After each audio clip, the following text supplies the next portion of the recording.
Hello दोस्तों, देखो CHSL mains 2022 का एग्जाम आज हो चुका है, जिसमें हम मैथ्स का एनालिसिस करने वाले हैं कि मैथ्स में किस टाइप के क्वेश्चन पूछे गए हैं। बहुत इजी सवाल पूछे गए हैं। केवल एक सवाल है प्रोबेबिलिटी का, जो थोड़ा सा डिफिकल्ट बताया जा रहा है बच्चों के द्वारा, तो वो सवाल भी हम देखेंगे कि कौन सा कंसेप्ट से पूछा गया है और किस तरीके से आप इन्हें करते हैं। ठीक है, बाकी सारे सवाल हम करने वाले हैं। इसमें 18 से 20 सवाल पूछे गए थे, वो सारे के सारे। अगर किसी स्टूडेंट ने प्रीवियस ईयर के क्वेश्चन अगर करके गया है वो एग्जाम में, तो आराम से उसको तो ईजी लगता है यहाँ पे।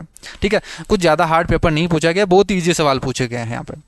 देखो, पहला सवाल यहाँ से इस तरीके से पूछा गया था कि प्रॉफिट एंड लॉस का पूछा गया था कि 40% डिस्काउंट देने के बाद, जो मैंने लास्ट क्लास में बताया था, जिसमें मैंने जो एसएससी के प्रीवियस ईयर क्वेश्चन सोल्व करवाता हूँ, तो अगर किसी स्टूडेंट ने प्रीवियस ईयर के भी सवाल करके गया हो ना, CGL के अभी जो मेंस का हुआ था 2022 का, अगर वो सवाल भी करके गया ना, आराम से यहाँ से 25 में से उनके 20-23 सवाल तो एज इट इज मिल जाते हैं यहाँ से। ठीक है, देखो पूछा गया 40% डिस्काउंट देने के बाद 10% का प्रॉफिट होता है, मार्क प्राइस दे दिया और कॉस्ट प्राइस पूछा गया है। तो ये फेमस कंसेप्ट है, मैंने बोला भी था, यहाँ से क्वेश्चन बनता ही बनता है, चाहे कोई सा भी एग्जाम दे लेना एसएससी का। यहाँ से देखो cost price upon 100 minus discount, यहाँ पे रेशियो निकाल देंगे। ये फॉर्मूला होता है cost price upon 100 minus discount और mark price upon 100 plus profit. तो देखो 40% का डिस्काउंट देता है, 100 माइनस 40 यानी 60, और यहाँ से प्रॉफिट 10% का होता है तो 110, यानी रेशियो आ गया कॉस्ट प्राइस और मार्क प्राइस का 6:11। आपको दे क्या रखा है, यहाँ से मार्क प्राइस दे रखा है, यानी 11 यूनिट की वैल्यू 1800 दे रखी है।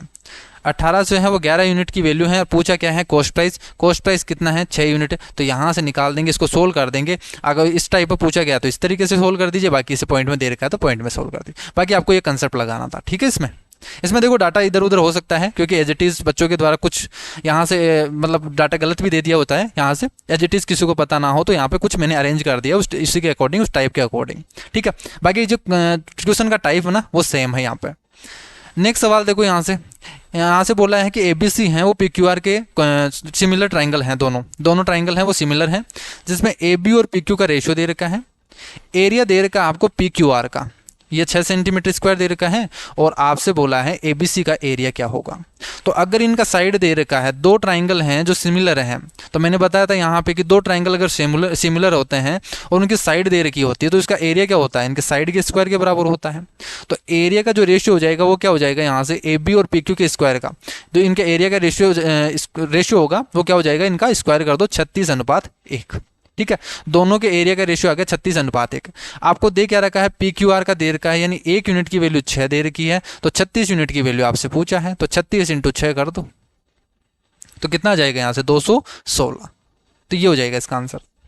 नेक्स्ट देखो, यहाँ से सिंपल इंटरेस्ट से पूछा गया है। ये तो मैंने कई बार तो अपनी इंस्टाग्राम पे रील्स भी अपलोड की हैं इस टाइप के सवाल के, इस तरीके से ही कि 6 साल में अगर कोई राशि है वो 2 गुना हो जाती है तो कितने साल में वो 7 गुना हो जाएगी सिंपल इंटरेस्ट से। दोनों में बनता है, कंपाउंड इंटरेस्ट में भी बनता है और सिंपल इंटरेस्ट में भी बनता है। तो यहाँ से आपसे पूछा है सिंपल इंटरेस्ट में, तो 6 साल में दुगना हो गया, यानी 6 साल में 1 रुपये का ब्याज मिल रहा है। इस तरीके से भाई 1 रुपये प्रिंसिपल है तो अमाउंट हो गया 2 रुपये, तो 1 रुपये का तो ब्याज मिला उसको, तो 6 साल में 1 रुपये का ब्याज मिला है और उसे कितना चाहिए, यहाँ से 7 गुना होगा, तो 1 रुपये से 7 गुना होगा तो 6 रुपये का ब्याज ही तो मिलना चाहिए उसे, तभी तो वो 7 गुना होगा।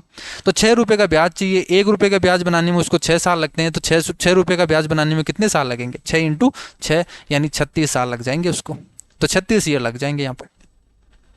एक सवाल इस टाइप से रेस का पूछा गया था। देखो रेस में बोल दिया कि एक ट्रैक है जो वर्ताकार ट्रैक दे रखा था यहाँ पे सर्कुलर, कि 1200 मीटर है उसकी लेंथ, यानी सरकमफेरेंस आपको दे दी 1200 मीटर है, जिसमें 2 व्यक्ति हैं वो 27 मीटर पर सेकंड और 18 मीटर पर सेकंड की स्पीड से दौड़ते हैं, तो कितने टाइम में मिलेंगे। अब देखो यहाँ से डाउट में है कि ये दोनों क्या है कि एक ही तरफ जा रहे हैं या दोनों अलग अलग डायरेक्शन में जा रहे हैं। तो दोनों कंडीशन से मैं बता देता हूँ। अगर 2 व्यक्ति हैं, अगर अलग अलग डायरेक्शन में जाएंगे, इस टाइप से जाएंगे, तो दोनों की तो क्या हो जाएगी, रिलेटिव स्पीड जुड़ जाएगी, क्योंकि दोनों एक दूसरे की तरफ आ रहे हैं। तो इसमें तो जो टाइम लगेगा वो क्या हो जाएगा, टोटल डिस्टेंस 1200 डिवाइडेड बाई यहाँ से टोटल, यहाँ से रिलेटिव स्पीड, तो रिलेटिव स्पीड क्या हो जाएगी, ऐड हो जाएगा, तो ये तो हो जाएगा 27 + 18। अगर यहाँ से दोनों एक ही डायरेक्शन में जाते हैं, एक ही डायरेक्शन में, या तो इधर चले जाए या इधर चले जाएं, तो वो कब मिलेंगे, वो टाइम निकालने के लिए 1200 डिवाइडेड बाई यहाँ पे डिफरेंस कर देंगे, रिलेटिव स्पीड क्या हो जाएगी, 27 - 18 हो जाएगी। इसको सोल्व कर लेते, आराम से इसका आंसर आ जाएगा। क्लियर है। तो इस टाइप से सवाल पूछा गया था एक। नेक्स्ट देखो यहाँ से टेंजेंट से पूछा गया था, टेंजेंट थ्योरम से, कि आपको एडी बताना है और एसी और एडी ये सीडी की लेंथ दे रखी थी आपसे, ये वाली लेंथ दे दी और यहाँ से एसी की लेंथ दे दी। तो एडी क्या हो जाएगा यहाँ से, ये आपको पता है कि एडी स्क्वायर इक्वल टू क्या होता है, AC into total length AD, sorry यहाँ से AB है, ये AB मान लो, ठीक है। तो यहाँ से क्या हो जाएगा 8 इंटू ये टोटल लेंथ कितनी है 18 हो जाएगी, 10 + 8 18, 18 इंटू 144, 144 का रूट कर देंगे तो कितना आ जाएगा 12, यानी ये जो लेंथ हो जाएगी टेंजेंट की लंबाई हो जाएगी वो कितनी हो जाएगी 12 सेंटीमीटर। एक टाइम एंड वर्क से देखो यहाँ से ये पूछा गया है, अल्टरनेटिव डेज का पूछा गया था कि ए है वो 30 दिनों में कर सकता है किसी काम को, बी उसी काम को 40 दिन में, और सी है 50 दिन में अगर कर सकता है, और पहले दिन ए प्लस बी काम करता है, दूसरे दिन ए प्लस सी काम करता है, और इस तरीके से अल्टरनेटिव डेज पे काम करते हैं। तो टोटल टाइम जो टोटल काम होगा वो कितने दिन में होगा ये आपसे पूछा है। तो क्या करेंगे यहाँ से टोटल वर्क मान लो, यहाँ से इनका एलसीएम 50 40 और 30 का एलसीएम कितना हो जाएगा 5 चौक 20 20 या 60 600 हो जाएगा। तो इनकी एफिशिएंसी आ गई यहाँ से, इसकी एफिशिएंसी तो आ गई 20, और यहाँ से आ गई इसकी एफिशिएंसी 15, और इससे 50 से डिवाइड कर देंगे तो इसकी एफिशिएंसी आ गई 12। क्लियर है। तो देखो पहले दिन ए प्लस बी काम करेगा तो कितने यूनिट काम करेगा 20 और 30 35 यूनिट का काम करेगा। फिर ए प्लस सी काम करेगा तो 20 और 30 और 32 तो 32 यूनिट का काम करेगा। तो 2 दिन में कितना काम होगा 2 दिन में यहाँ से हो जाएगा 30 30 60 और यहाँ से 67 यूनिट का काम। हमें कितना काम करवाना, देखो इसी प्रोसेस से चलता जाएगा, टोटल 600 यूनिट का काम करवाना है। तो 600 के पास चलते हैं अपन एक, ठीक है। तो देखो 600 के आसपास 10 से गुना करेंगे तो 670 चला जाएगा, मैं 9 से गुना कर देता हूँ, ठीक है। तो 9 से गुना करते हैं तो 18 डेज में ये कितना काम होगा 9 7 63 3 और 6 9 6 54 और 54 और 6 यहाँ से 60, ये तो एक्स्ट्रा काम हो गया, यहाँ से 3 यूनिट का काम एक्स्ट्रा हो गया, यानी बाद में किसने काम किया तो वो हम हटा देंगे उतने दिन और हटा देंगे, ठीक है। तो बाद में कौन काम करेगा ए प्लस बी के बाद में काम कौन कर रहा है ए प्लस सी एक दिन में 32 यूनिट का काम कर रहा है, ये 3 यूनिट एक्स्ट्रा इसी ने किए होंगे। तो यहाँ से 3 यूनिट में कितना टाइम लगेगा 3 यूनिट काम करने में इनको कितना टाइम लगा वो निकाल लीजिए। तो 1 यूनिट काम करने में 1/32, 3 यूनिट का काम करने में 3/32 दिन एक्स्ट्रा लगे थे, इसको हटा दो तो बाकी का 600 काम हो जाएगा। यहाँ से ये जो 3 एक्स्ट्रा पार्ट हुए ना इसको हम हटा रहे हैं कि जो 3 काम हुआ है वो कितने दिन में हुआ है 3/32 दिन में, उसको हटा दो 18 में से कम कर दो तो 600 यूनिट का काम हो जाएगा। तो 18 - 3/32 कर दोगे तो यहाँ से कितना बचेगा 17, और यहाँ से 17 से 29/32। तो इतना टाइम लगेगा इस काम को करने में, ठीक है। वैसे प्रीवियस ईयर के सवाल ही हैं, ठीक है, ये पूरे के पूरे जितने भी कंसेप्ट है ना सारे के सारे प्रीवियस ईयर के सवाल हैं। मीडियन पूछा है, देखो मीडियन तो क्या होता है असेंडिंग ऑर्डर में लिखते हैं, तो सभी तो असेंडिंग ऑर्डर में लिखे हुए हैं, और यहाँ से जो मिडिल में आता है बीच में आता है वो टर्म होगा यहाँ से मीडियन। तो देखो यहाँ से क्या होगा 4 तो इधर है 4 इधर, बीच वाला टर्म क्या आ गया 18, तो मीडियन हो जाएगी 18। एक इस तरीके से एक सवाल इस तरीके से पूछा गया था कि एक रेक्टेंगल में उसकी जो लेंथ है रेक्टेंगल की वो ब्रेथ की यानी चौड़ाई की 3 गुना है, यानी चौड़ाई अगर 1 यूनिट है तो इसकी लंबाई कितनी हो गई 3 यूनिट हो गई। क्लियर है। और इसका एरिया दे रखा था, तो एरिया कितना होगा यहाँ से 3, यहाँ से 3 यूनिट हो जाएगा मीटर स्क्वायर में या कुछ भी इस तरीके से, ठीक है। तो 3 यूनिट की वैल्यू है वो आपको दे रखी है 2700 मीटर स्क्वायर। तो 1 यूनिट की वैल्यू कितनी होगी यहाँ से 900, लेकिन अगर हमें लेंथ निकालनी है तो इसका रूट करेंगे, क्योंकि देखो यहाँ से इस तरीके से होगा कि अक्स है ये अक्स है तो 3 अक्स स्क्वायर होगा, ये अक्स स्क्वायर की है तो अक्स की वैल्यू कितनी होगी 1 यूनिट की वैल्यू वहाँ से कितनी होगी 30। क्लियर है। तो यहाँ से ब्रेथ चाहिए तो ब्रेथ कितना है 30 ही है, तो ये आ जाएगा इसका आंसर, तो 30 यूनिट हो जाएगा, यहाँ से 30 मीटर हो जाएगा इसका आंसर। एक सवाल देखो यहाँ से परसेंटेज से सवाल पूछा गया था कि कोई भी एक व्यक्ति दे दिया, कोई भी मतलब पर्सन का नाम दे दिया था, जिसमें बोला है कि एक पर्सन है उसके इनकम है वो 80,000 है और उसका खर्चा है वो एजुकेशन पे वो 15%, यहाँ से चेंज हो सकता है, देखो कुछ भी यहाँ से जो भी दे रखा था, लेकिन ये इस तरीके से दे रखा था कि एजुकेशन वो 15%, हेल्थ पे 40%, गिफ्ट पे 10%, सेविंग पे 15% और बाकी का वो EMI भरती है। और आपसे पूछ ले कि EMI कितना, मतलब EMI का अमाउंट कितना है वो आपसे पूछा है। तो यहाँ से देखो एजुकेशन पे 15, हेल्थ पे टोटल जोड़ दो, यहाँ से कितना हो गया 15 15 30 और यहाँ 70 80, तो 80% तो उसने खर्चा कर दिया, बाकी का बचा कितना 20%, तो 20% EMI भरती है।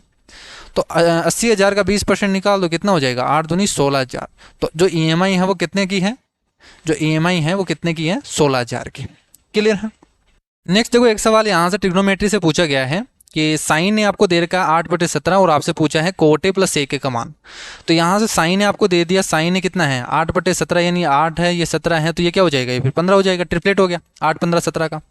तो कोट A की वैल्यू तो क्या हो जाएगी यहाँ से 15/8, प्लस सेक ए है, सेक ए क्या होता है, देखो कोस ए क्या होता है यहाँ से 15/17 होगा, तो सेक ए कितना हो जाएगा 17/15 हो जाएगा, ये हो जाएगा। सोल्व कर दीजिए यहाँ से तो 225 और यहाँ से 17 × 8 कर दीजिए, 17 × 102, 17 × 136 डिवाइडेड बाई 15 × 120।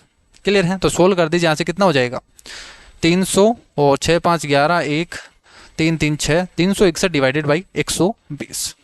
ठीक है, ये हो जाएगा। एक सवाल देखो यहाँ से फिर से परसेंटेज का ही पूछा गया था, सक्सेसिव का, कि 2020 में कोई गांव दे दिया यहाँ से कि एक गांव में जो पॉपुलेशन है वो 2020 में 1.5 लाख थी और हर साल है वो 2% इंक्रीज हो रही है। ये CGL में भी आया था लास्ट, अभी मैं जो सॉल्व करवा रहा हूँ ना CGL, उसमें भी ये सेम सवाल आया था यहाँ 2% का, ये एग्जैक्ट डाटा आया था यहाँ से कि हर साल है वो 2% से इंक्रीज हो रहा है, तो 2023 में कितना हो जाएगा। तो यहाँ से तो डायरेक्ट करना है कि 1,50,000 है ना, तो कितना हो जाएगा यहाँ से 2 बढ़ के हो जाएगा, यहाँ 100 से 102 हो गया, तो यहाँ से 1.02 का फैक्टर हो जाएगा। और इसका कितनी साल है, 3 साल है ना, तो 3 साल बाद में ये निकाल दो। अब यहाँ से डिजिट सम से भी निकाल सकते हो, बाकी यूनिट डिजिट से भी निकाल सकते हो, ये ऑप्शन पे डिपेंड करेगा कि कैसे आपको सोल्व करना है, बाकी ये लगाना आपको। एक सवाल देखो यहाँ से थोड़ा सा थ्योरी से पूछा गया, कंसेप्ट से, कि 2 सर्किल हैं, 2 सर्किल की जो रेडियसों का सम है, 2 सर्किल की त्रिज्याओं का जो सम है, उनके सेंटर के बीच की डिस्टेंस के बराबर है। तो वो सर्किल होंगे वो कैसे होंगे, दोनों एक दूसरे को टच करते हुए होंगे, दोनों अलग अलग होंगे, या दोनों एक दूसरे को इंटरसेक्ट करेंगे, या एक दूसरे के अंदर होंगे। मतलब इस तरीके से ऑप्शन दे रखा था, ये आपसे पूछा था। तो अगर 2 ट्राइंगल हैं, सॉरी 2 सर्किल हैं, वो एक दूसरे को टच करेंगे तभी तो यहाँ से होगा इनकी रेडियस, कि ये रेडियस R1 है और ये रेडियस R2 है। तो जो R1 प्लस R2 है वो क्या हो जाएगी, इनके सेंटर के बीच में डिस्टेंस हो जाएगी C1 और C2 के। तो यही तो बोला है कि 2 सर्किल हैं जिनकी रेडियस का सम है, अगर उनके सेंटरों के बीच की डिस्टेंस के बराबर हैं तो वो सर्किल क्या होंगे, एक दूसरे को बाहर टच करेंगे। तो ये हो जाएगा फिर इसका आंसर। एक देखो यहाँ से बहुत इजी सवाल पूछा गया है कि बेलन आपको दे रखा है, इसकी रेडियस का रेशियो दे रखा है, हाइट का रेशियो दे रखा है और वॉल्यूम का रेशियो आपको बताना है कि 2 बेलन दे दिए जैसे A और B हैं। तो यहाँ से वॉल्यूम का रेशियो क्या हो जाएगा, यहाँ से वॉल्यूम क्या होता है πr²h, ये पाई तो कांस्टेंट होगा, डिपेंड किस पे करेगा r²h पे। तो V1 और V2 क्या हो जाएगा, r² करेंगे 2 दूनी 4 और 4 चौक 16, यहाँ से 1 का स्क्वायर 1 ही होगा और 5 हो जाएगा, यहाँ से r²h ये होगा। क्लियर है, ये होना, यहाँ से r² करेंगे 4 और यहाँ से s से गुना कर देंगे तो ये हो जाएगा 16 और 1 ये 5 होगा, ये इसका रेशियो आ गया। एक सवाल देखो यहाँ से चुनाव से पूछा गया था, इलेक्शन से, कि एक इलेक्शन है जिसमें 40 वोट को इनवैलिड कर दिया गया, टोटल वोट थे जिसमें से 20% को तो वोट डाला ही नहीं गया, ठीक है, 20% को तो हटा दिया गया, फिर जो बाकी के बचे उसमें से 40 को इनवैलिड कर दिया। फिर जो जीतने वाला उम्मीदवार है वो 42% टोटल का, ठीक है, जितने भी टोटल वोट है ना उसका 42% लाता है और 112 वोट से वो जीत जाता है। तो यहाँ से आपसे पूछा गया था कि टोटल वोट कितने थे, टोटल वोटर यहाँ पे उस गाँव में या चुनाव में कितने थे। तो हम बेसिक से कर लेते हैं, देखो यहाँ से टोटल अगर 100 वोट थे जिसमें से 20 को तो हटा दिया, 20% तो वोट ही नहीं दिए, यानी बाकी के बचे कितने 80। फिर 80 में से भी 40 को इनवैलिड कर दिया गया, ये 40% को परसेंटेज में है ये, तो 80% है, इस 80% में से 40 वोट को क्या कर दिया, इनवैलिड कर दिया गया, ठीक है। तो बाकी काम के वोट तो यही बचे हैं। इन वोट में से विनर को कितना मिला 42%, तो इसमें से 42% विनर को मिल गया टोटल का, इस टोटल का 100% का 42%। तो बाकी का लूजर को कितना मिलेगा 80 माइनस इसमें से घटा दीजिए 42, तो यहाँ से इसमें से घटा दीजिए तो कितना बचेगा 42 और 8 50 और यहाँ से 38। क्लियर है, 38 माइनस 40 बचेगा, तो ये लूजर को मिलेगा। और बोला है 112 वोट से जीत जाता है, तो इसका डिफरेंस तो दे दिया, इसका डिफरेंस है वो 112 वोट है, तो डिफरेंस निकाल दे, देखो 38% है यहाँ पे, ठीक है। तो कितना जाएगा 42 माइनस 38 यानी 4% माइनस 40 है, यहाँ से डिफरेंस करेंगे प्लस आ जाएगा, 42 माइनस 38 प्लस हो जाएगा 40, और इस यूनिट की वैल्यू आपको दे रखी है कितनी 112 वोट। क्लियर है, तो उधर 40 चला जाएगा, तो 4% की वैल्यू है वो कितनी आ जाएगी यहाँ से 72, तो 1% की वैल्यू कितनी हो गई यहाँ से 18 यूनिट हो गई, तो 1% की वैल्यू 18 है, तो 100% की वैल्यू कितनी हो जाएगी यहाँ से 1800, तो टोटल वोट कितने होंगे यहाँ से 1800। तो इस टाइप से एक सवाल पूछा गया था। देखो एक सवाल ट्रिग्नोमेट्री से पूछा गया है कि sine x plus sign square x है वो 1 के बराबर हैं, तो आपसे ये पूछा है कि कोस की पावर 8x प्लस 2 कोस की पावर 6x प्लस कोस की पावर 4x क्या होगा। तो देखो यहाँ से देखने पर क्या हम स्क्वायर में लिख सकते हैं क्या इसको, इसे हम लिख सकते हैं कोस की power 4x plus cos square x का होल स्क्वायर। ये बन गया a प्लस बी का होल स्क्वायर। देखो ये a स्क्वायर है, ये b स्क्वायर हो गया और ये 2ab हो गया। तो देखो cos square x plus cos की पावर 4x, अगर sine x plus sine square 1 है, ये इसके इक्वल है, तो मैं इसे क्या लिख सकता हूँ कि sine x is equal to, ये साइन स्क्वायर एक्स उधर चला जाएगा तो 1 माइनस साइन स्क्वायर होगा, वो क्या हो जाएगा कोस स्क्वायर एक्स। तो देखो कोस स्क्वायर की जगह साइन एक्स लिख सकता हूँ, तो कोस स्क्वायर की जगह साइन एक्स, और एक बार अगर स्क्वायर कर दे, दोनों तरफ हम स्क्वायर कर दे, तो कोस की पावर 4x क्या बन जाएगा, साइन स्क्वायर एक्स बन जाएगा। तो ये बन जाएगा साइन स्क्वायर एक्स। तो देखो sine x plus sine square 1 है, sine x plus sine square 1 है और इसका स्क्वायर है, तो 1 का स्क्वायर 1 ही होगा, यानी ये टोटल कितना आ जाएगा इसका आंसर 1 होगा। ठीक है, तो इसका जो आंसर होगा वो 1 हो जाएगा। एक और ट्रिग्नोमेट्री का सवाल पूछा गया है 1 plus tan theta plus cot theta sine theta minus cos theta, और ये पूछा है। ये तो देखो ये भी सीजीएल में पूछा गया सवाल है। ठीक है, यहाँ से देखो क्या कर सकते हैं, इसको सोल्व करेंगे तो ये क्या बनेगा 1 प्लस ये हो जाएगा 1 upon sine theta cos theta.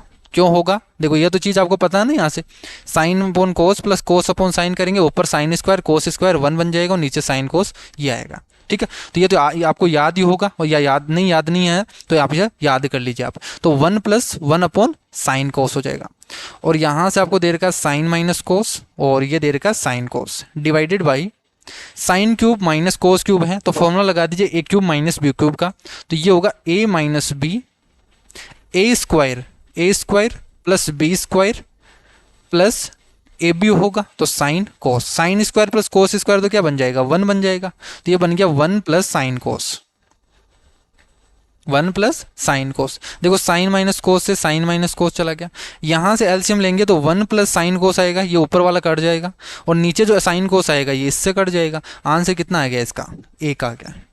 Last सवाल देखो, सबसे बेस्ट सवाल इसमें पूछा गया है। देखो इसमें प्रोबेबिलिटी का सवाल पूछा गया है, जो सभी स्टूडेंट ने बताया कि सबसे जो हार्ड क्वेश्चन था यही बोल रहे हैं सबसे, और उनसे नहीं हो पाया है। देखो पूछा क्या गया है कि 40 छात्र हैं वो जीव विज्ञान, देखो 40 स्टूडेंट है वो ऑप्टेड हैं बायोलॉजी को ऑप्टेड करते हैं, 17 स्टूडेंट हैं जो फिजिक्स को ऑप्टेड करते हैं, 20 स्टूडेंट मैथ को, और 5 स्टूडेंट हैं वो तीनों सब्जेक्ट को ऑप्टेड करते हैं। तो बताना है टोटल नंबर ऑफ स्टूडेंट 60 है, find the probability of opting exactly one of the subject, यानी एक वाले का आपको बताना है कि प्रोबेबिलिटी कितनी होगी जिन्होंने केवल और केवल एक ही सब्जेक्ट ऑप्टेड की है। तो यहाँ से केवल और केवल एक वाले कौन से होंगे, ये वाला पार्ट होगा, ये वाला पार्ट होगा और ये वाला पार्ट होगा। यानी आपको देखो यहाँ से अगर मैं इसे बायोलॉजी मान लेता हूँ, ये बायोलॉजी हो गया, ये फिजिक्स हो गया, ये मैथ हो गया, तो केवल बायोलॉजी वाला पार्ट क्या होगा, ये ए होगा, ये वाला पार्ट ओनली ये वाला पार्ट। ठीक है, तो ये वाला पार्ट हो गया, इसी तरीके से बी हो गया, इसी तरीके से सी हो गया। तो जो प्रोबेबिलिटी होगी वो क्या होगी, A plus B plus C divided by total student कितने हैं 60, तो 60 में से इतने स्टूडेंट ने केवल और केवल ये ऑप्टेड किए हैं तीनों सब्जेक्ट के, तो ये हो जाएगी इसकी प्रोबेबिलिटी। लेकिन यहाँ से ए प्लस बी प्लस सी चाहिए अब हमें, तो वो कैसे निकालेंगे, देखो आपसे बोल दिया है, देखो मैं सभी को मान लेता हूँ, ये वाला कॉमन पार्ट तो आपको 5 दे रखा है, तो ए बी सी ये डी हो गया, ई एफ और मैं इसे मान लेता हूँ जी। आपको जी की वैल्यू 5 दे रखी है, ये तो आपको पता ही है, जी की वैल्यू 5 है कॉमन पार्ट की। अब देखो यहाँ से टोटल यहाँ से 60 दे रखा है, यानी A B C D E F G ये सभी का सम कितना है 60 है। क्लियर है, A plus B plus C plus D plus E plus F plus G, इस सभी का सम कितना है 60 आपको दे रखा है। अगर आप यहाँ से तीनों का जोड़ोगे, देखो बायोलॉजी का और फिजिक्स का और मैथ का 40 और 17 और 20, तो यहाँ से कितना आ गया 77। अब ये 77 क्यों आया यहाँ से, देखो 60 है, इनका सभी का सम तो 60 है और ये 77 आया है तीनों को जोड़ने पर, यानी कुछ एक्स्ट्रा चीज़ ऐड हुई है। वो एक्स्ट्रा चीज़ क्या ऐड हुई है वो देख लीजिए, यहाँ से 17 हुई है, तो यहाँ से देखो जो एक्स्ट्रा चीज़ ऐड होगी ना वो क्या होगी, जैसे मैं यहाँ से निकालूँ, देखो इस पार्ट का पहले वाले का जैसे बायोलॉजी का देखे तो बायोलॉजी में हो गया ये A D A plus F plus G plus D, ये पार्ट हो गया यहाँ से, ये तो हो गया ना एक बार आ गया इसमें। अब जैसे ही हम यहाँ से फिजिक्स का जोड़ेंगे, यहाँ से फिजिक्स का जोड़ेंगे तो ये वाला पार्ट वापस से रिपीट हो गया क्या, एफ प्लस जी है वो वापस से रिपीट हो गया। तो मैं यहाँ से रिपीटेड एक्स्ट्रा चीज़ है वो निकाल लेता हूँ, एफ प्लस जी है वो रिपीटेड हो गया है दोबारा, ये चीज़ हो गई।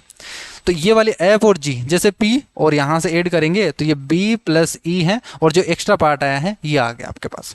जैसे ही आप मैथ को ऐड करोगे, देखो मैथ को ऐड करोगे तो यहाँ से एक्स्ट्रा पार्ट फिर से क्या आ गया, ये जी देखो वापस से आ गया है, तो एक बार जी और आ गया, और यहाँ से ई और डी भी रिपीटेड हो गया वापस से, ई और बी है, ई और डी ये भी रिपीटेड हो गया है। तो ये वाली चीज़ एक्स्ट्रा है, और इसी की वैल्यू कितनी दे रखी है आपको, 17 है। यही तो आ गया आपके पास कि इन तीनों सभी स्टूडेंट का सम तो कितना है, 60 है। जब अपने अलग अलग यहाँ सबका जोड़ा तो जो एक्स्ट्रा पार्ट आया ना वो कितना आ गया यहाँ से, ये 17 का आ गया, ठीक है। और ये 17 की वैल्यू तो यहाँ से है, आपको तो a प्लस बी प्लस सी तो चाहिए यहाँ से। तो देखो जी की वैल्यू तो आपको पता ही है कि 5 है, तो a प्लस बी प्लस सी चाहिए, और ये वैल्यू निकाल सकते हो आपके डायरेक्ट यहाँ से, कितना आ जाएगा, तो डी ई एफ जी, डी ई और एफ और जी, एक जी एक्स्ट्रा है, इसकी वैल्यू आप 5 पुट कर दो, तो 17 में से 5 घटा दोगे तो यहाँ से कितना आ जाएगा, ये 12 आ गई इसकी वैल्यू, तो इसकी वैल्यू 12 आ गई। क्लियर है। तो a प्लस बी प्लस सी की वैल्यू कितनी आ जाएगी, 60 माइनस 12, तो 60 माइनस 12 यानी 48 डिवाइडेड बाई टोटल 60 है, तो 12 चौक 48 और 12 पंजे 60, तो इसकी जो प्रोबेबिलिटी होगी वो कितनी होगी, 4/5 हो गए। क्लियर है। तो इस टाइप से आपको करना था। एक सवाल यहाँ से 3 के डिविजिबिलिटी रूल से भी पूछा गया है, क्योंकि आपको एक संख्या दे दी थी और इसमें आपसे पूछा गया है कि क्या मतलब एक्स वाई जेड कुछ भी दे दिया होगा यहाँ पे वेरिएबल, और ये 3 से डिविजिबल हैं, तो एक्स और वाई में कुछ रिलेशन पूछ लिया होगा, यहाँ से कुछ भी वैल्यू पूछ लिया हो यहाँ से एक डिजिट, तो 3 के डिविजिबिलिटी रूल पे पूछा गया था मेनली ये सवाल। तो यहाँ से डिविजिबिलिटी 3 का डिविजिबिलिटी रूल तो क्या होता है, इनका सम चेक कर लो, यहाँ जहाँ पे 3 बन रहा है उसको काट के चेक कर लो, ठीक है।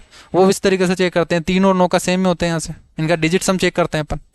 तो ये सवाल थे टोटल, यहाँ से मैंने आपको 20 सवाल बता दिए हैं, ठीक है। 30 में से 20 सवाल ही बच्चों से मतलब उन्होंने रिवाइज कर पाया, और 20 सवाल हमारे पास आए तो 20 सवाल मैंने आपको बता दिया, ठीक है। तो ये सवाल यहाँ से हो गया। तो आज की क्लास में इतना ही, यही आपको बताना था, ठीक है। तो नेक्स्ट क्लास में हम मिलते हैं, वही हम एसएससी वाली सीरीज़ कंटिन्यू करेंगे। तब तक के लिए bye bye, take care, thank you.